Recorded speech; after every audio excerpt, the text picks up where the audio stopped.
Hola tercero, ¿cómo están? Bueno, hoy vamos a hablar de las reformas borbónicas y para ello tenemos que ver, analizar, saber qué estaba pasando en España justamente antes de que se produzcan estas reformas. A principios del siglo XVIII, España va a atravesar lo que se llama un cambio de dinastía. ¿Qué es una dinastía? No sé si se acuerdan. Bueno, una dinastía es cuando los monarcas están en el poder, es decir, los reyes.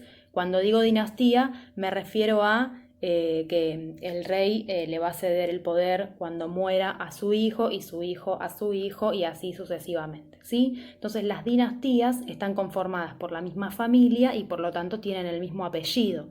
España hasta el siglo XVIII va a tener a la dinastía de los Habsburgo en el poder. Pero ¿qué pasa? A principios del siglo XVIII muere Carlos II de España y no deja descendencia. Por lo tanto, al no dejar descendencia, es decir, no tuvo hijos varones, por lo tanto, bajo testamento, él va a proponer que el heredero al trono fuese Felipe de Borbón, que era nieto de Luis XIV, monarca de Francia. Borbón, de hecho, es un apellido francés. De hecho, no se debe pronunciar Borbón, pero vamos a decir Borbón. ¿Qué pasa?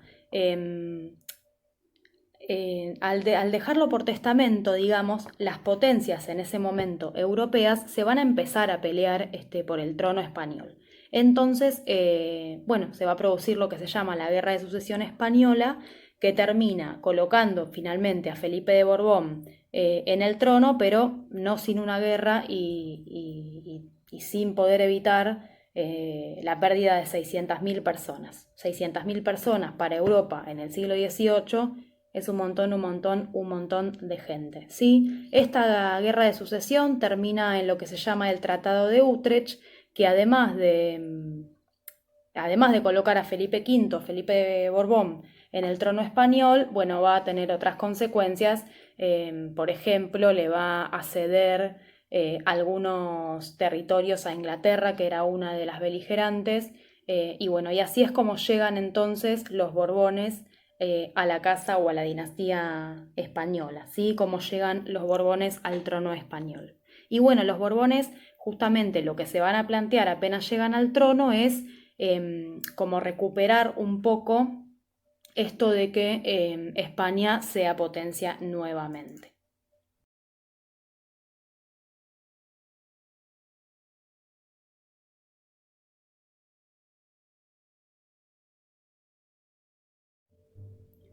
Para...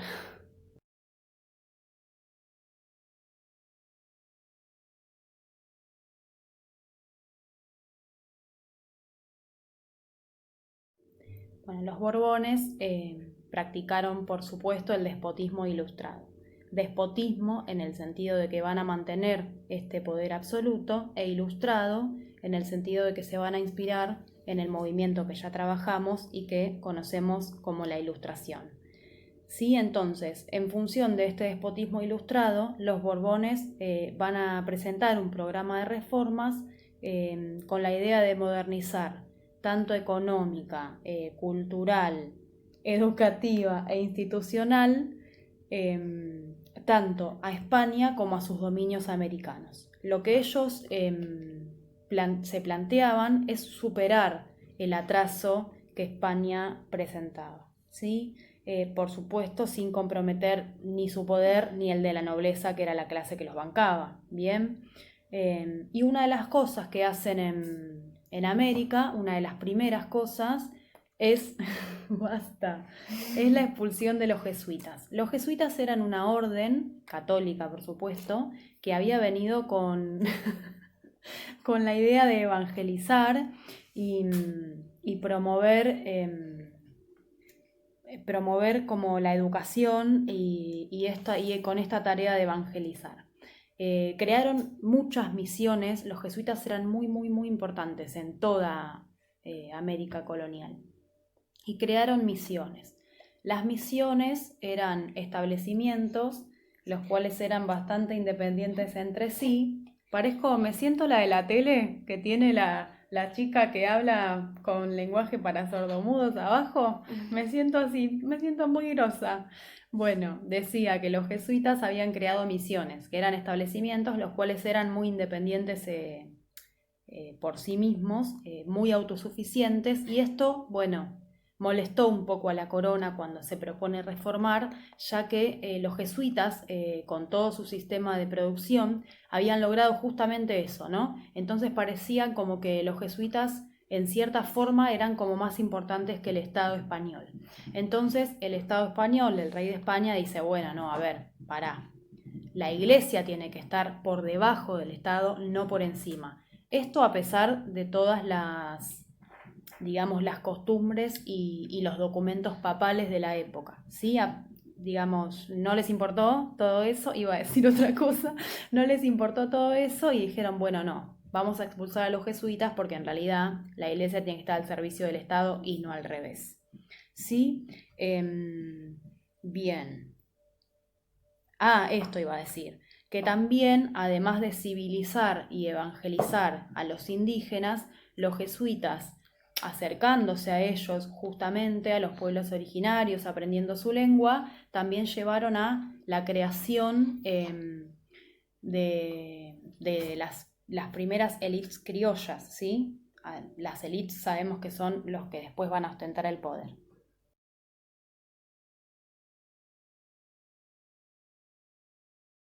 Bueno, ¿y por qué reformar? ¿No? Bueno, sabemos que España había dominado durante muchos años la mayor parte o gran parte del continente americano y en este dominar, bueno, se crearon algunas, podríamos decir, algunos vicios y muchos sistemas de corrupción, ¿sí? Con lo cual España no pudo por mucho tiempo controlar a toda esta unidad gigantesca que es hoy, que conocemos hoy como América Latina.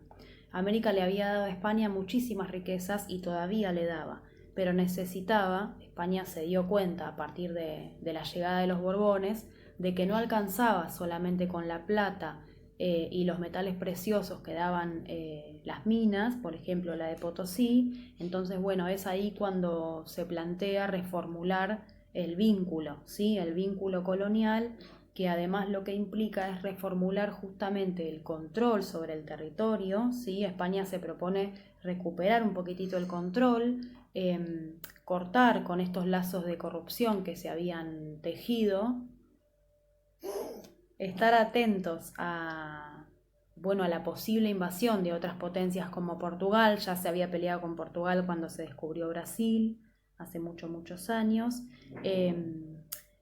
Y justamente porque los criollos nacidos, o sea, los nacidos en América, hijos de españoles, se habían vuelto bastante independientes, ¿sí? Entonces España se da cuenta de que necesita controlar un poquito más. Y además, bueno, es un territorio muy amplio y muy difícil de administrar. Es por ello que se van a crear reformas en varios ámbitos.